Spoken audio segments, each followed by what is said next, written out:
राम राम राम राम राम राम राम राम राम। वंशे विभूषितकरान्नवनीरदाभात् पीताम्बरादरुणबिम्बफलाधरोष्ठात् पूर्णेन्दुसुन्दरमुखादरविन्दनेत्रात् कृष्णात् परं किमपि तत्त्वमहं न जाने। वसुदेवसुतं देवं कंसचाणूरमर्दनं देवकी परमानंदं कृष्णं वंदे जगद्गुरुं कृष्णं वंदे। पारलौकिक दुनिया के सफ़र में राम जी को सुनने और देखने वाले सभी सज्जनों को राम राम नमस्कार। सज्जनों, जैसा कि हम पिछले एक वीडियो में स्थान विशेष की चर्चा कर रहे हैं, स्थान विशेष में भी जहां आप रहने के लिए कोई भूमि खरीदते हैं या किसी भवन में जाते हैं तो कृपा करके, मेहरबानी करके मेरी आप सबसे प्रार्थना है, ये मेरे शोध का हिस्सा है कि बहुत अच्छे से उस स्थान का, उस भूमि का परीक्षण और निरीक्षण करवा लें, क्योंकि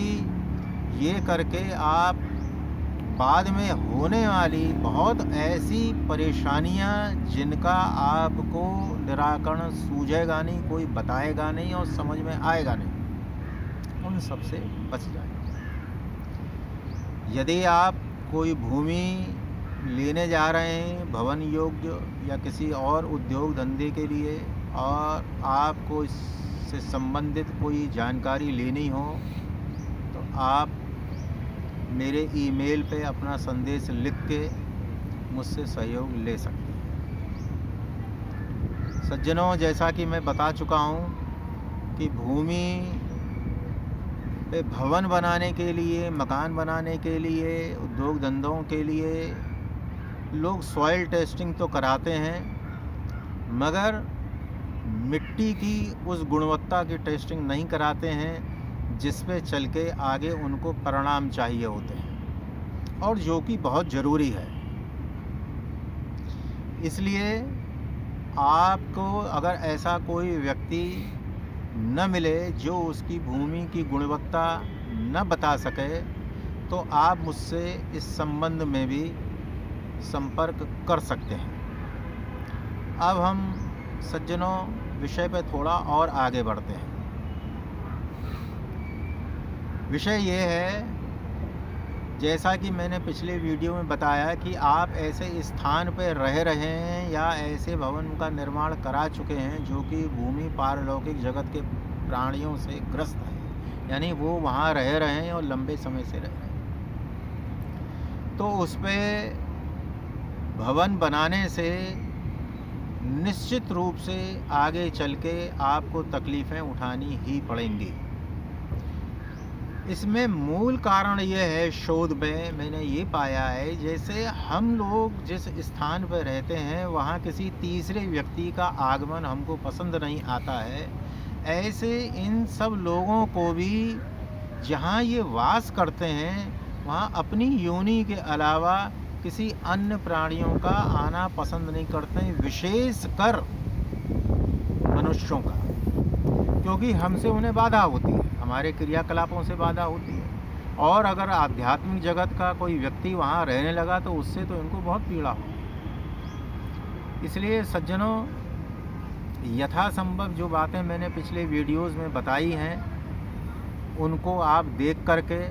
यदि ऐसे आप भवन और उसमें आप रह रहे हैं तो बहुत सारे उपाय मैंने बताए हैं, उनका आप पालन करें, और फिर भी अगर आपको कुछ ना समझ में आए तो मुझसे आप संपर्क कर सकते हैं। उसी कड़ी को थोड़ा सा आगे हम और बढ़ाते हैं। ये किसी स्थान पे कई मनुष्यों की गलतियों से मजबूत होते हैं, और उसमें जो अब तक मैंने अपने शोध में पाया है कि चूंकि ये पाताल लोक के प्राणी होते हैं, इनका आहार मनुष्यों जैसा सात्विक नहीं होता है। ये मांस भक्षण, रक्त और बहुत सारी ऐसी चीज़ें जिनका वर्णन करना ठीक नहीं है, यही सेवन करते हैं, इन्हीं को पाते हैं, इन्हीं की तलाश में रहते हैं और मौका लगने पे इस ढंग से उस घर में रहने वाले अगर आपके कोई पालतू जीव हैं, पक्षी है, कोई पशु है, कुत्ता, गाय, भैंस इत्यादि, तो उनको मार के खा लेते हैं। आप बड़े हैरत में रह जाएंगे कि अच्छा भला पक्षी, अच्छा भला पशु जो आपके घर में अभी पहले कहीं तक अच्छा था, जब से आपने उस घर में प्रवेश करा जहाँ ये लोग रहते हैं, उनकी अचानक से मृत्यु हो जाती है। तो एक तो मेहरबानी करके ये कि यदि ऐसे स्थान पे आप रह रहे हैं और आपके ये पकड़ में आ चुका है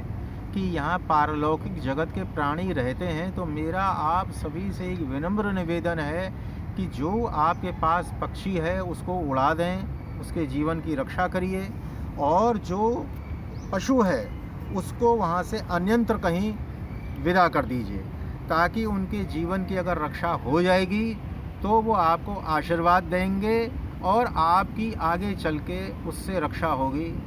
राम।